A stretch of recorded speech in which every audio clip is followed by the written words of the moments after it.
What is worship? Well, worship is the act of ascribing worth to God. And this looks like many, many things. And in fact, Romans chapter 12, verses 1 and 2 says that our whole lives should look like worship to God. What we say and do and think, even what we feel, ought to be shaped towards seeking and savoring and sharing the supreme worth of God. Now, this takes active curation and effort, but it comes by grace through faith.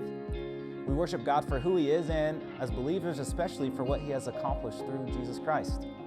We worship Jesus and we celebrate the gospel, though not just because it earned us something, but because it was the ultimate display of the character of our only wise and praiseworthy King. That's God, our Father in heaven. No other being is worthy of such honor. And in fact, that's what makes Christianity unique. At a youth conference I attended the other week, Shai Lin was presenting on Romans chapter 12 about why worship should be the center of our youth ministries and really the center of all we do.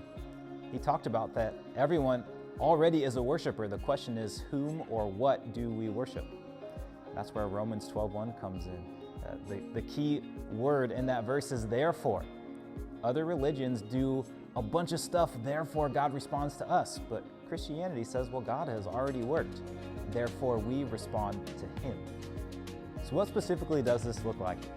Again, praise comes out in many forms. However, singing is one way that we see God has specifically commanded His children in the Bible to worship Him. Singing is a uniquely God-given expression of worship because of how song and melody stirs our hearts. Music serves as a means of worship, but not an end. It becomes the road upon which our biblically informed affections and descriptions of worth travel to God. We've been hardwired to take the incredible things of this life and to not only know them intellectually in our minds, but also to have them stir the affections of our hearts, to be moved by them.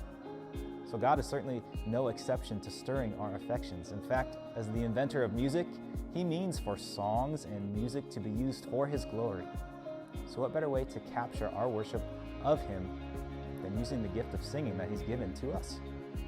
So where and when do we sing to God? Well, worship in the form of singing is something that we can do in private, with family, with friends, and especially corporately in the gathering of the saints in the church. This is something that we can do any time of day or night. In fact, God really cares less about the location of our worship. He cares about the fact that we are true worshipers, focusing on Jesus Christ, as we read in John chapter 4, verses 23, 24, 25. Nonetheless, we are commanded to sing as we gather as a church. This gift is particularly sweet and unique as it provides a time where we're able to build one another up as we ascribe worth to God and as we remind one another of truths about God through song. We read about that in places like Colossians 3, verse 16. And what a gift it is to humbly and heartily seek the one true God together. We look upwards towards Him. We look inwards at our own hearts and reflect on the truths of the gospel at work. We look around us to the gathering of believers who join us in song. And we look outward to a watching world which we've been tasked to reach with the gospel. Gathering for worship is kind of like a football team who huddles up before a play.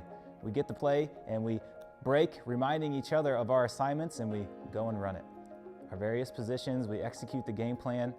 And for us as a church, that game plan is for us to use our gifts and talents in the spheres of influence God has given to us to go and make disciples to His glory. So our singing is a way that we can ascribe worth to God, and it's a way that helps us to disciple one another as we seek to live our whole lives as a worshipful offering. Singing is an expression of what our whole lives ought to be, a pleasing offering to the Lord, which brings us back again to Romans 12. See, Paul gets here only after spending 11 chapters in this letter to the church in Rome, reminding them of the good news of Jesus. That's why Romans 12:1 says, I appeal to you, therefore, brothers. We've talked about the therefore, but this appeal, it's a request to this church that they would respond to God appropriately. He is exhorting the church to live sacrificial lives, lives that are holy and acceptable to God. The church, as we sing, let it be a reminder for us that we are to live our lives daily as a fragrant offering to the one true King. May our worship be appropriately passionate, sacrificial, and informed by the truth. Would we ascribe worth to God not only when we sing, but in all the ways that He deserves with our whole lives.